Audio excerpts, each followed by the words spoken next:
Cancer healer centre a new beginning. మొన్న మేఘన latest గా భాస్కరన్ ఇద్దరు bank employees. Lucky Bhaskar cinema చూసి ఇన్స్పిరేషన్ పొందారో ఏమో, బ్యాంకులో డబ్బు తమ డబ్బే అన్నంత దర్జాగా దోచేసుకున్నారు. చివరకు అన్లక్కీ భాస్కర్లుగా మిగిలారు. తమిళనాడులో లక్కీ భాస్కర్ సినిమా స్టైల్లో మోసం చేశాడు ఓ ప్రబుద్ధుడు. తిరుపత్తూర్ ఇండియన్ బ్యాంక్ లో అప్రైజర్ గా పనిచేస్తున్న భాస్కరన్ చేతివాటం చూపాడు.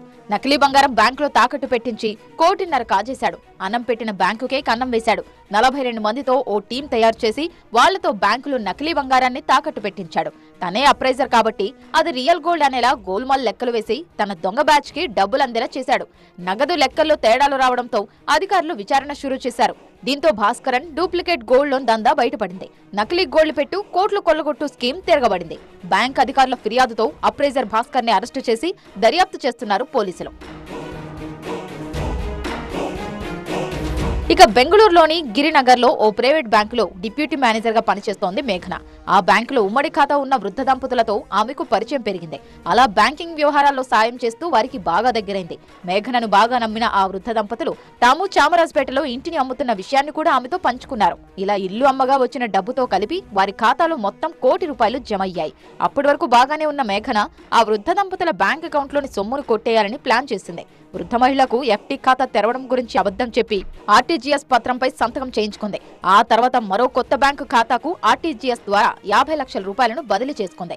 ఒకరోజు ఆ దంపతుల కుమారుడికి ఈ విషయంలో అనుమానం వచ్చింది. తన పేరెంట్స్ చెప్పినంత డబ్బు బ్యాంక్ ఖాతాలో లేదని అతను గుర్తించాడు. ఫిబ్రవరి 13న కొంత డబ్బు వేరే ఖాతాకు బదిలీ అయినట్టు గుర్తించాడు. దీంతో వారంతా కలిసి గిరినగర్ పోలీస్ స్టేషన్లో ఫిర్యాదు చేశారు. కేసు విచారణ చేపట్టిన పోలీసులు నిందితులను పట్టుకొని అసలు విషయం కనిపెట్టారు. విలాసవంతమైన జీవితం గడపాలని కలలు కన్న మేఘన ఇందుకోసం ఆ వృద్ధ దంపతుల డబ్బు కొట్టేయాలని ప్లాన్ చేసింది. తన భర్త శివప్రసాద్, అతగాడి స్నేహితులు వరదరాజు, అన్వర్ ఘోష్ సాయం తీసుకుంది. వీరి సాయంతో ఓ కొత్త అకౌంట్ తెరిచి ఆర్టీజీఎస్ ద్వారా ఆ ఖాతాకు 50 లక్షల రూపాయలు బదిలీ చేయించింది. ఆ తర్వాత అందులోని 30 లక్షల రూపాయలు వాళ్లు విత్డ్రా చేసుకున్నారు. ఘటనపై దర్యాప్తు చేసిన పోలీసులు మొత్తం 50 లక్షల రూపాయలు రికవరీ చేశారు.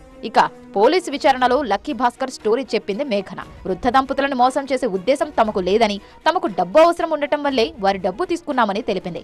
ఆ డబ్బుతో లాభం సంపాదించి మళ్లీ వారికే ఇవ్వాలనే ఆలోచన తమకు ఉందని కహాని వినిపించింది.